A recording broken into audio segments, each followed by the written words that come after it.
Hi friends, welcome to this channel. So present మనం కదిర్ ఐలాండ్లో ఉన్న ఇక్కడ బంజారా హిల్స్ దగ్గరికి అయితే వచ్చాము. సో ఇక్కడ నుంచి మనం సన్సెట్ వ్యూ పాయింట్ అయితే చూడబోతున్నాం.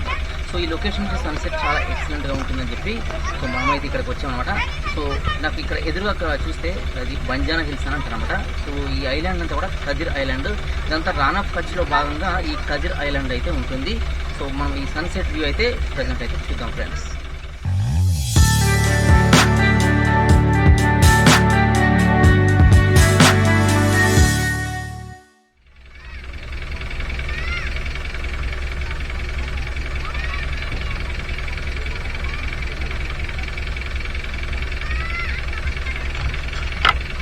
ఫ్రెండ్స్, కనిపించే ఆ హిల్స్ని బంజారా హిల్స్ అని పిలుస్తారు.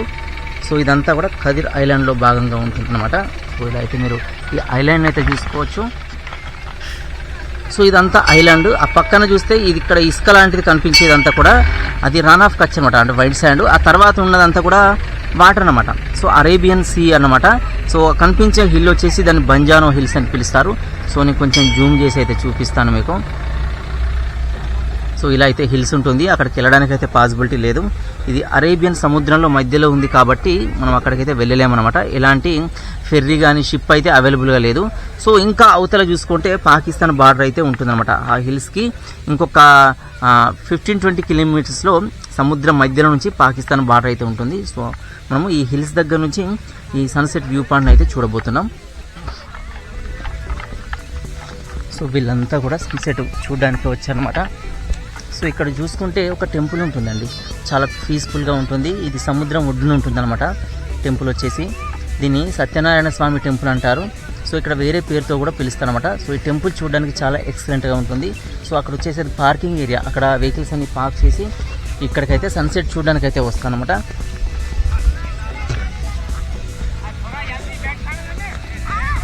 సో అదంతా అరేబియన్ సీ. ఈ కనిపించేది వచ్చేసి బంజారా హిల్స్ అనమాట. There is no way. Very steep.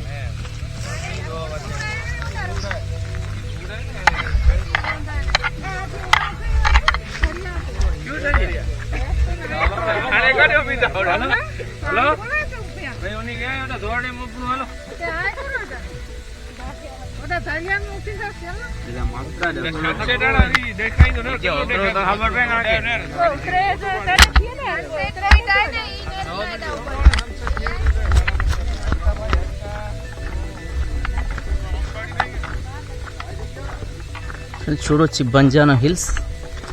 So ఇదంతా చూసుకుంటే రాన్ ఆఫ్ కచ్లో ఉన్న వైట్ శాండ్ అనమాట. సో ఈ రాన్ ఆఫ్ కచ్ అనేది చాలా పెద్ద ఏరియా, హండ్రెడ్స్ ఆఫ్ కిలోమీటర్స్లో అయితే విస్తరించి ఉంది.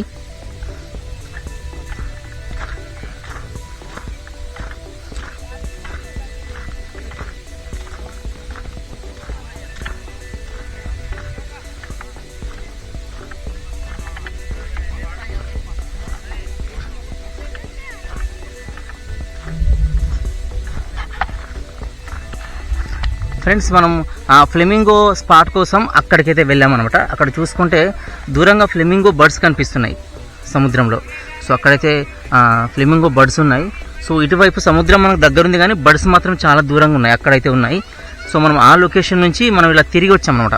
సో ఇలా తిరిగి అయితే మనం వచ్చాము. అక్కడ ఫ్లెమింగో బర్డ్స్ అయితే ఉన్నాయి, సముద్రంలో కనిపిస్తున్నాయి ఇక్కడ నుండి.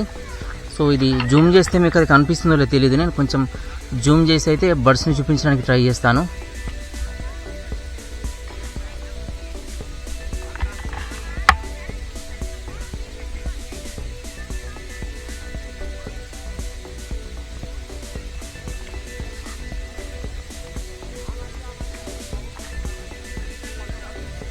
లైట్గా కనిపిస్తున్నాయండి, కొంచెం షేక్ అవుతుంది ఇది వచ్చేసి. సో చూడొచ్చు ఫ్లెమింగో బర్డ్స్ ఉన్నాయి అక్కడ.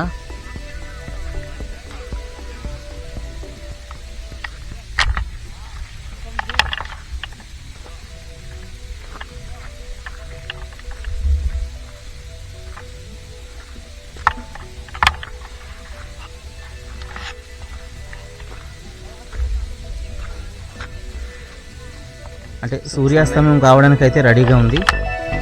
సో ఇక్కడ ఈ సన్సెట్ అయితే చూసుకోవచ్చు.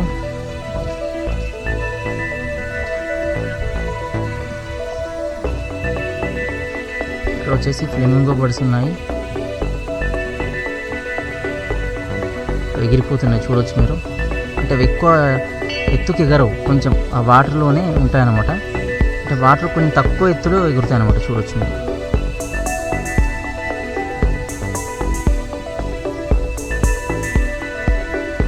సో హిల్స్ దగ్గర వచ్చేసి ఇప్పుడు మీకు క్లియర్గా కనిపిస్తుంది అనుకుంటా కొంచెం.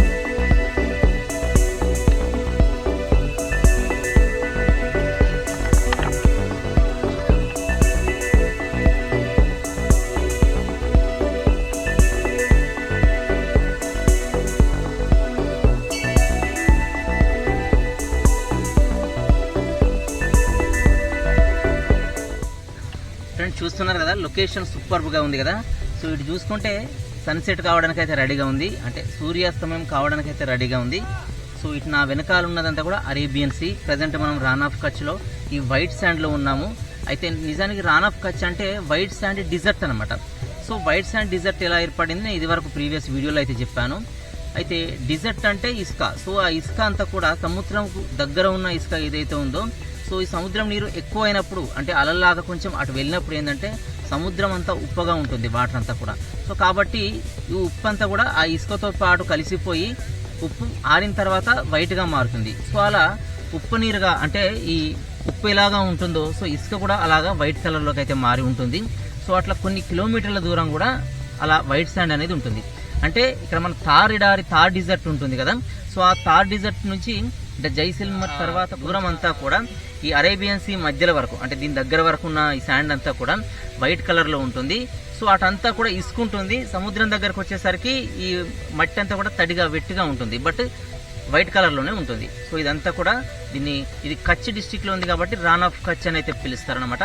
సో ఇలా ఈ వైట్ శాండ్ అయితే ఉంటుంది, ఇసుక అంతా కూడా వైట్గా ఉంటుంది. సో ఇక్కడ నుంచి మీరు చూసుకుంటే వాటర్ ఉంది. సో వెనుక నాకు చాలా దగ్గరలో ఉంది. సో మనం ఇంకా లోపలికి వెళ్ళొచ్చు, బట్ దీనిలో దిగబడిపోతుంది అనమాట. ఇసుక అంతా ఎలా అంటే సముద్రం ఇసుక లోపలికి మనం నడుస్తుంటే దిగబడదు, కానీ ఇక్కడ ఏంటంటే ఇదంతా లోపలికి వెళ్ళిపోతుంది, షూ లోపలికి వెళ్ళిపోతుంది. కాబట్టి లోపలికి అయితే నడవలేకుంటున్నాము. సో కాబట్టి నేను అక్కడ దగ్గర దాకా వెళ్ళి వాటర్ని అయితే నేను చూపించలేకపోతున్నాను. బట్ ఇంతకుముందు మనం చూసిన ఈ ఫ్లెమింగో స్పాట్ వీడియోలో మాత్రం సో దానిలో మనం సముద్రం దగ్గరికి వెళ్ళి సముద్రంలో నేను దాని పక్కనే ఉండి అయితే చూపించాను సో ఆ స్పాట్ని. సో అక్కడ ఫ్లెమింగోస్ కనబడలేదు, కానీ మనకు సముద్రం అయితే కనపడింది, అంటే దగ్గర నుంచి కనిపించింది అనమాట. సో ఇక్కడ ఏంటంటే సముద్రం కొంచెం దూరంగా ఉంది. అక్కడ చూసుకుంటే ఒక ఫ్లెమింగో బర్డ్ కూడా వస్తుంది నాకు బ్యాక్ సైడ్ చూడొచ్చు. ఈ సైడ్ సన్సెట్ కూడా కావడానికి అయితే రెడీగా ఉంది. సో ఫ్రెండ్స్ ఈ లొకేషన్ చాలా అంటే చాలా అద్భుతంగా ఉంది. సో ఎంజాయ్ చేయండి.